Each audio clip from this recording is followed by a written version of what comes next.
Below Chattanooga, here's a quick look at today's top stories.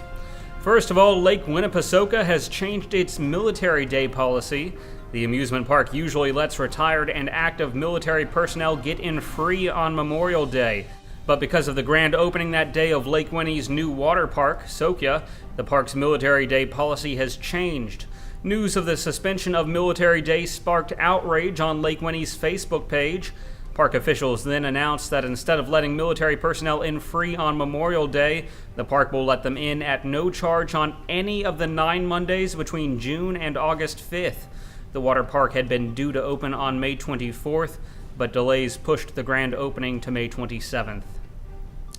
U.S. Senator Lamar Alexander says President Obama's plan to consider selling the TVA has already cost hundreds of millions of dollars, even if the utility is never sold. Alexander said TVA bonds lost about $500 million in value after the president's announcement last month. He said customers in the 7 states served by TVA will likely pay more for electricity as a result. Alexander attacked the government, saying it would have been wiser for officials to have a private discussion about selling TVA first, rather than sending the value of the bonds plunging. A 31-year-old man has agreed to plead guilty to charges of sex trafficking. Kari Troutman was arrested by Chattanooga police January 19th after a woman called 911 from an Applebee's restaurant bathroom on a borrowed cell phone. Troutman agreed to plead to 1 count of transporting a person across state lines for prostitution. The charge carries a maximum of 10 years in prison. The hearing is scheduled for 3 p.m. today. If you notice your grocery bills are lower, you can thank Governor Bill Haslam. Haslam signed 2 tax cuts into law this week. One was a reduction in the state sales tax on groceries from 5.25% to 5%. The other was a cut to the state's hall income tax for seniors ages 65 and older. Hamilton County School Superintendent Rick Smith could be in line for a hefty raise after board members delivered mostly glowing evaluations. The school board voted unanimously to renegotiate Smith's contract and extend it for another 4 years. Under Smith's leadership, Hamilton County's test scores and graduation rates have mostly improved. Smith is currently pulling in about $160,000 annually, but that figure is some $58,000 less than what former Superintendent Jim Scales was making 2 years ago. Also, Hamilton County will see its first charter school graduates this spring.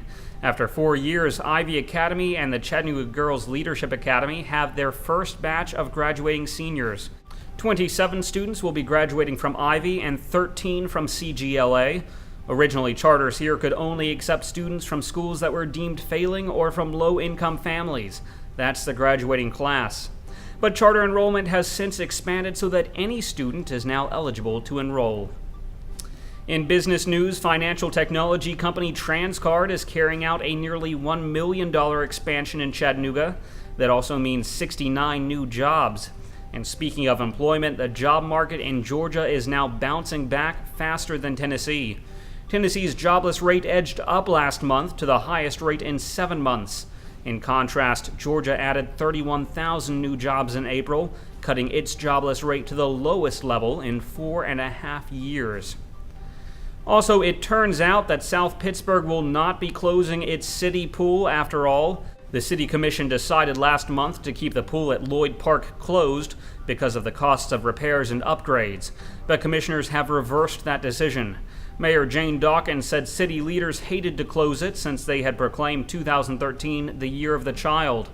Officials say the pool must become compliant with the Americans with Disabilities Act and needs a new pump, filter system, and resurfacing before it can open. That could cost up to $20,000. And hundreds of people attended Tennessee's annual Big Orange Caravan at the Chattanooga Convention Center Thursday. The event featured Vols coaches Butch Jones and Holly Warlick, as well as athletic director Dave Hart. Take a look. The support that we've been given throughout the Big Orange Caravan has been outstanding, and obviously here today in Chattanooga has been even more than that. I mean, they've been great. Butch hasn't won everywhere he's been by accident. He has a plan, and he follows that plan, and he's surrounding himself with good people. This team's going to have to overachieve, to be my personal opinion. This team's going to have to overachieve, but they're capable of that. They'll be sound fundamentally, they'll play hard, they'll be disciplined.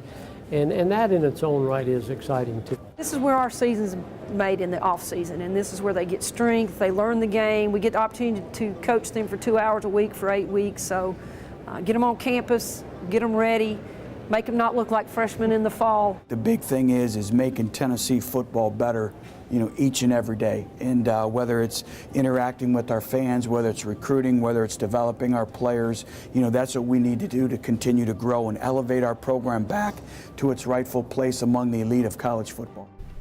Turning to weather, we'll likely see showers and thunderstorms today with a high near 81 degrees. The low tonight will be around 63. I'm Harrison Keeley. For more on these stories and updates throughout the day, follow us on Facebook and visit timesfreepress.com.